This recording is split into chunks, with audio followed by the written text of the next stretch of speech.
Halloween Kills is the latest movie in the Halloween series that is a direct sequel to Halloween 2018, picking up right after the events of that film's ending. That film was a direct sequel to the original 1978 film directed by John Carpenter, and this time around it features Jamie Lee Curtis, Andi Matichak, Judy, Greer, Anthony Michael Hall, Kyle Richards, and Nancy Stevens. The nightmare isn't over as unstoppable killer Michael Myers escapes from Laurie Strode's trap to continue his ritual bloodbath. Injured and taken to hospital, Laurie fights through the pain as she inspires residents of Haddonfield to rise up against Myers. Taking matters into their own hands, the Strode women and other survivors form a vigilante mob to hunt down Michael and end his reign of terror once and for all. Now guys, before we give you my review of Halloween Kills, I want to see what you guys have to say about this latest entry in the Halloween series down in the comment section below. Did you love it? Did you hate it? Or are you somewhere right in the middle? Please comment down below. Let me know. This is a movie I was obviously very excited for, as the original 1978 film of Halloween is my favorite horror film of all time, and I really enjoyed the 2018 direct sequel, which kind of retconned the idea of Laurie ever being Michael's sister and everything, and it was basically, it's a new timeline. Obviously, you have the Thorn timeline, where it's Halloween, Halloween 2, 4, 5, and 6. So then I have the other timeline, which I'm going to call the H2O timeline, more or less, where it's Halloween, Halloween 2, Halloween H2O, and Halloween Resurrection. You have the Rob Zombie movies, you have Halloween 3, but this is a direct sequel to, well, the 2018 film was a direct sequel to the 78 film, and this is a sequel to the 2018 film. This is a movie I was very excited for, but the marketing really wasn't doing this movie justice.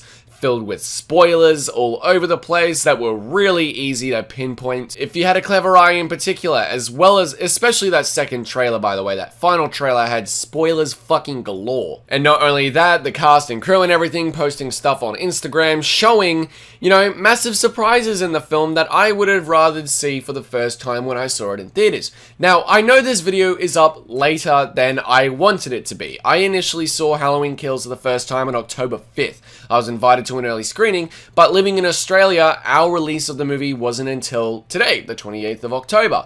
And for that, our embargo lifted at 6 AM Australian Eastern Standard Time, but I wanted to watch this movie one more time before I actually did my review. I've seen the movie maybe 4 or 5 times now to really settle on my feelings. In all honesty, I still don't know how I feel. I watched this movie a couple times using a VPN after it was released on Peacock on the 15th of October in the US as well.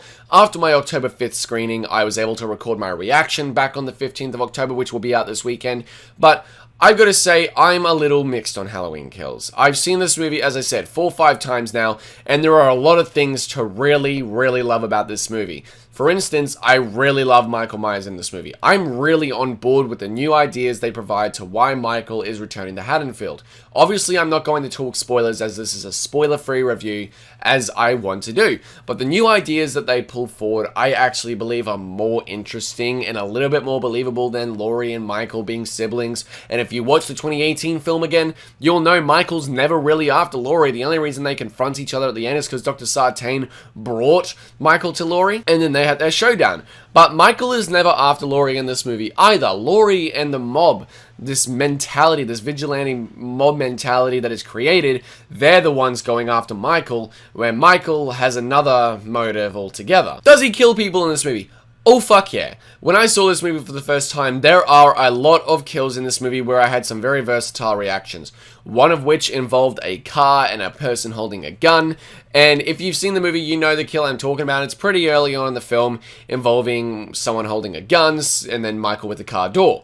But that kill, it was so shocking to me. It was a mix of slapstick but extreme violence at the same time that made me laugh but also had my jaw drop. There are multiple kills throughout this movie that are more brutal than anything we've seen in these iterations of Halloween films, whether that's 4, 5, 6, 2018, H2O. I haven't seen a movie in the Halloween series this violent unless it's the 2 Rob Zombie movies. And while this does delve into Rob Zombie level of violence, it doesn't quite go to those lengths. It doesn't go Rob Zombie's Halloween 2 on us by any means. That movie's a fucking mess, by the way. I fucking hate it. But there are a lot of really cool ideas presented in this movie, especially with Michael Myers. I also love David Gordon Green's direction in this film. He does such a great job behind the camera of creating a visually stellar movie that has some beautiful cinematography and scenery that is captured due to his eye for the camera. I also feel that Laurie Strode, while she is sidelined in this, I think it's a really cool idea to have Karen Strode and Alison Strode be more in the forefront this time around. I really love the idea of these Strode girls having Laurie for once take a step back and then have these other Strodes in the forefront after they find out that Michael survived the fire. And I know ever since this movie came out, ever since I saw my screening October 5th, there has been a lot of fucking controversy surrounding this film. There was at one point a petition to get the entire firefighter massacre at the beginning of the film completely removed. Fuck off. If that's the case, Michael, Jason, and all that, or Freddy Krueger, no, Freddy Krueger didn't really do it, but Chucky, you know, Ghostface and everything, they kill a lot of cops. There are a lot of cops killed in slasher movies or horror movies in general. Like the Saw franchise as well. Bullshit, fucking Jigsaw didn't target cops. Shut up. But if that's the case, what about cops who are constantly killed in these movies? Why is it such a big deal with fucking firefighters? It's been with paramedics as well. Paramedics are constantly killed too. So why is it such a big deal with the firefighters? And there's a gay couple in this movie that are slaughtered by Michael. And there's an entire thing on Twitter and everything these days and a bunch of articles saying that Michael is homophobic.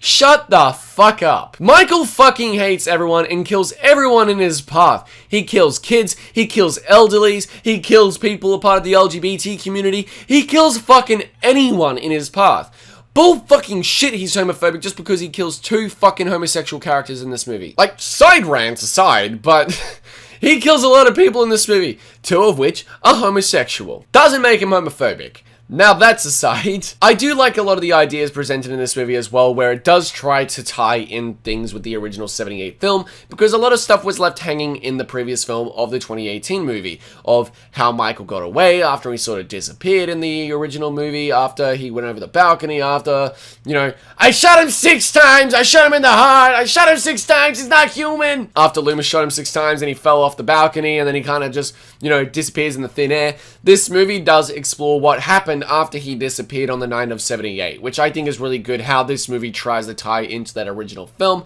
and tries to make this new canon chronology. Halloween 78, Halloween 2018, Halloween Kills, and Halloween Ends. And I really like the ideas and how it keeps jumping back and forward between the present day to the 78 film's night, the events of the 78 film after those events. I think it's all really, really well done, and this movie does have a central focus as well on being a more suspenseful and stalkish Halloween film where it's purely about Michael killing people. There's no expansive lore or development for the characters or the story, which, you know, I can kind of forgive because the original film was kind of like that. The only character really got any development for was Laurie Strode, and even that was very thin.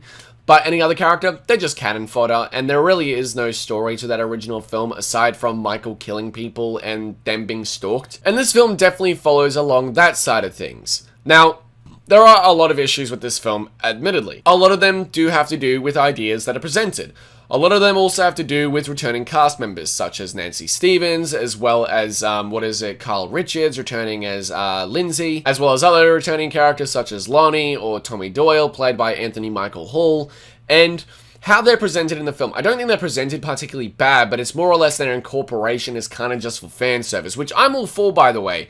It's just a matter of how you incorporate it and how it's played out and executed.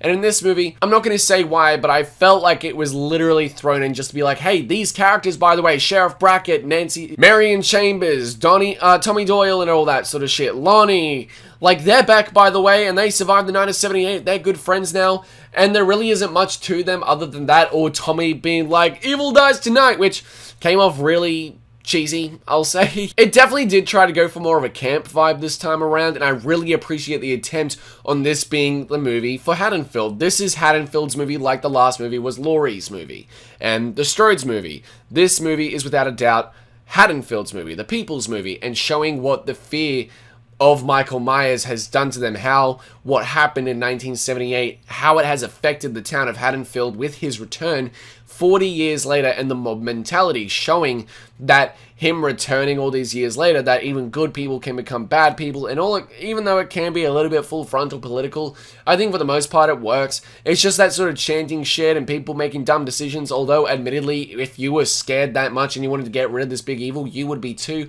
I think it's more a matter of execution and more or less seeing how the idea plays out in that third film. There are many things in this movie that are introduced that I don't necessarily know how I feel yet. For instance, the ending of this movie had me describe Halloween Kills in one way. This is the Empire Strikes Back of Halloween films. For the reason of this entire film, our heroes, our main characters are losing. Michael is wreaking havoc, just like the Empire was in The Empire Strikes Back. Our heroes are constantly fleeing. Whenever they try to fight back, they fucking lose. And there is a very high body count in this film for that reason.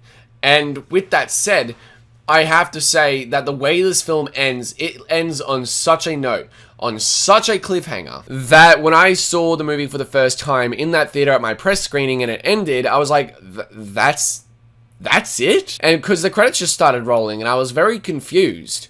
But I think I like the ending for now, but I'm not sure as to how I completely feel because it will purely rely on how that third film plays it out, how it adapts upon the idea of what actually occurs in the ending. And without giving spoilers, as I said, it ends on such a cliffhanger that is going to leave a sour taste in a lot of people's mouths. I think that this movie is brilliant in the sense of Michael's torment and the mob mentality and showing what the fear of Michael and this story from 40 years ago, how it would send the fear through the town of Haddonfield and how it would affect people to create this mob mentality, what it would do. And I think it's a good idea. I just don't like the execution for the most part. There's also this incorporation of another escaped, convict or mental institution prisoner from the previous film that I thought derailed the film whenever it was happening and kind of had it go off track. The pacing in this movie, admittedly, is really fucking weird. And although I really like a lot of the moments in this movie, like, spoiler alert, just minor spoiler, Hawkins, the police officer who was stabbed in the neck by Dr. Sartain in 2018's film, he survived, and the moments between him and Laurie were some of my favorite moments of the entire film. You also learn about his relation to Michael and why he's so adamant about wanting to kill Michael. You do settle on what happened after, what was his name again? Richard or something? I don't know. The father character of Allison and Karen's husband in the previous film who was killed at Laurie's house and the climax of the 2018 film. It does actually very briefly explore the idea, or more or less the repercussions, of his death and how it affects the family, which is something that wasn't explored in the 2018 film, but we've got to remember that this is a new trilogy, and this is very much so the middle point of this trilogy, where ideas are set up and not explored enough for the reason that we've still got another film coming out next year. We've got one more film that will probably and hopefully adapt on these ideas and explore them even further, and I'm all for it. I like a lot of the ideas, it's more or less how it's executed in the next film.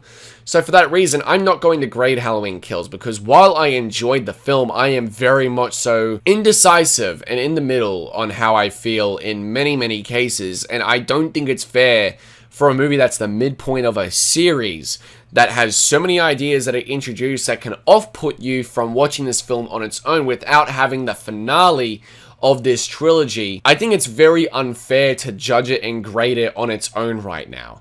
And for that reason, I am not going to grade Halloween Kills as of yet. I'll probably update it and review it again next year, or I'll give my updated grade next year when Halloween Ends comes out.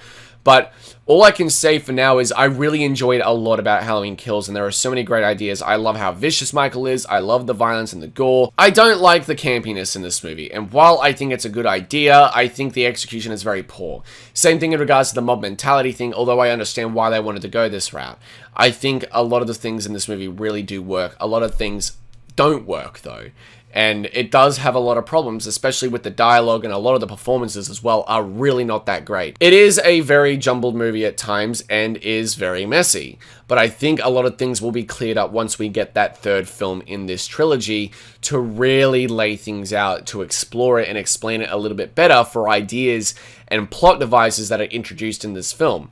So for that reason, as I said, I'm not going to grade Halloween Kills as of yet. I think that this is a fine movie that I think will improve on multiple reviewings again, and will also have an improved viewing experience when that third film of this new sort of trilogy does come out, so that we have the ending of those ideas, because the same thing happened with The Empire Strikes Back. People didn't like The Empire Strikes Back in 1980, but when The Return of the Jedi came out in 1983, people have since adored in Empire Strikes Back because we now have the finale of that trilogy in 1983. We now had those ideas and those sort of cliffhangers and everything introduced, and The Empire Strikes Back explored a lot more, and if Halloween Ends does that for Halloween Kills, I think Halloween Kills could be a very special movie and a very unique one as well in the Halloween series. But guys, that has been my review of Halloween Kills. I know that this is a little bit vague, and I'm sorry I don't really know how I feel entirely, even after 4 or 5 viewings. I just feel like I do need Halloween Ends before I can really settle on how I properly feel with this film. But either way, guys, I do hope you'll enjoy this review. If you did, do comment down below. Let me know what you think of Halloween Kills. Do you love it? Do you hate it? Or are you somewhere right in the middle? Please comment down below. Let me know. Look out for my review of The Last Night in Soho coming out very, very soon. I've got my screening tonight. I've also got my Halloween Kills reaction coming this weekend. Can't wait to give those ones to you guys. I'm really excited for the content coming up this weekend in particular. I'm really excited for more reviews, movie reactions coming very, very soon. Thank you all so much for watching. Make sure to follow me on social medias at Instagram and Twitter to make sure that you keep up to date with future content coming to the channel. And I'll see you all in the next video. Take care.